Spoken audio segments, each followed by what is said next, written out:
If you've ever studied any language, you probably spent hours trying different tools and resources, most of which are probably not great. That's because many apps and textbooks focus on getting head knowledge about a language, which doesn't leave you comfortable actually using that language in real world situations. But what about ChatGPT? It can talk to you, which should make for a much more immersive learning experience. I've seen some other videos where GPT does very poorly at teaching a language. Vad heter du? This question means, what's your name? Jeg heter Anders. Excellent, but it looks like you use the Icelandic phrase "eg hetir" instead of the Norwegian "jeg heter." Nope. But all of those videos are years old, and there's been a lot of updates to ChatGPT recently, so I thought it'd be valuable to test this again. And I decided to test it with one of the hardest languages to learn, Vietnamese. I studied Vietnamese for 2 years, and I think this is the perfect language to help us answer 3 important questions. Number 1, can ChatGPT understand the nuances of language? Or will it teach you the wrong dialect or some formal way of speaking that sounds weird to native speakers? So I have ChatGPT open here. Let's see how it does.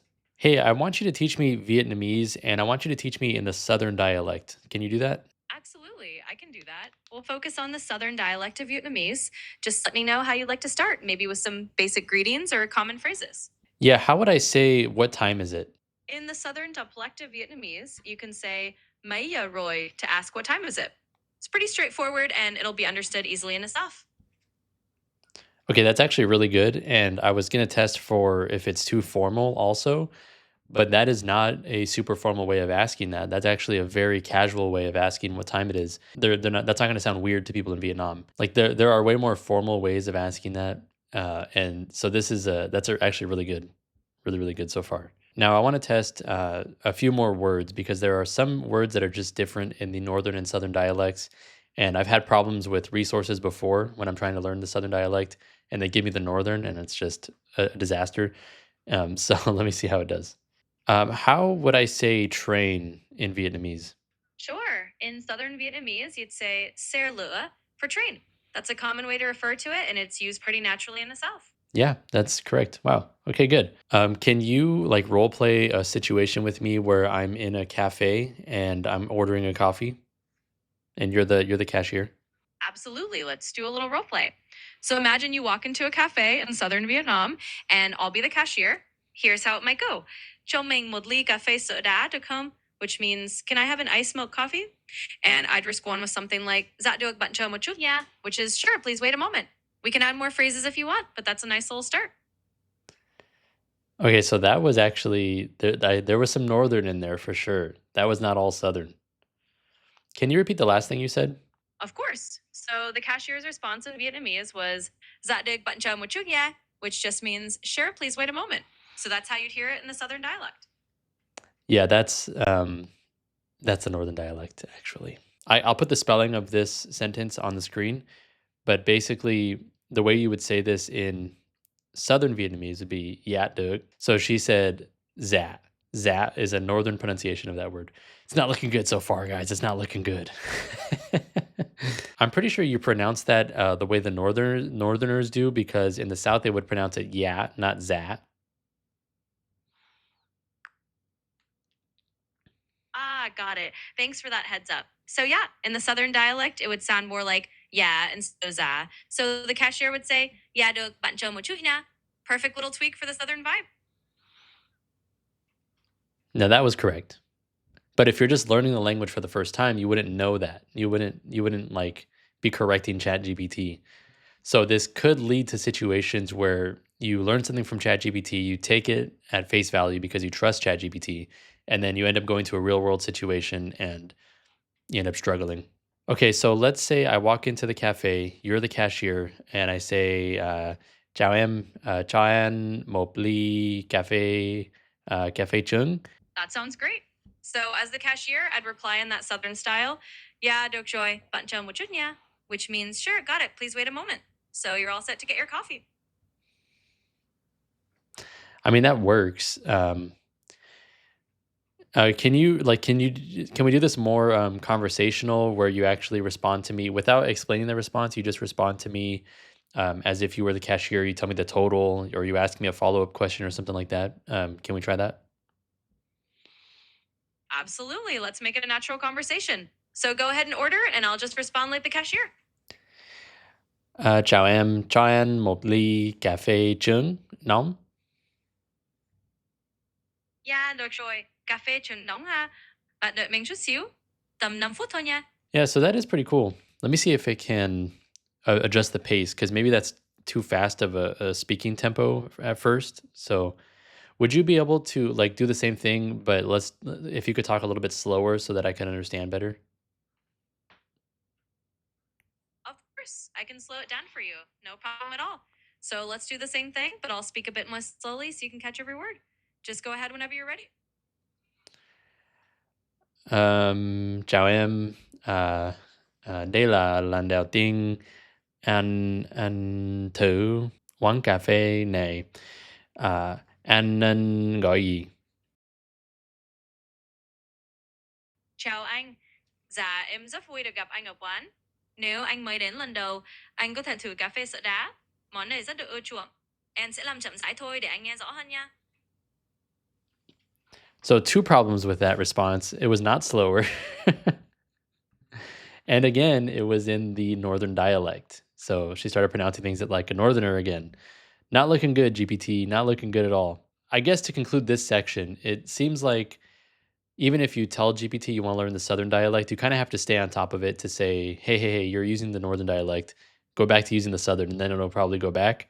But if you don't know that off the bat, like if you're learning a language where you don't know what the different dialects sound like and you don't realize which dialect GPT is using, then that can be a problem. And then she's not able to adjust her speed for whatever reason. For the next test, I want to see if it will actually help me improve my pronunciation of a language. In Vietnamese, this is especially a good language to test with because the pronunciation matters a lot. Even if you're saying a word with the same sound, if you have a different tone, because it's a tonal language, you'll be saying different words. So, an example of this is like, I asked for a café chung. That's an egg coffee, which is delicious. You should try it. But if I were to say cafe chung, then that would be a together coffee. That makes no sense because chung it means like with or together.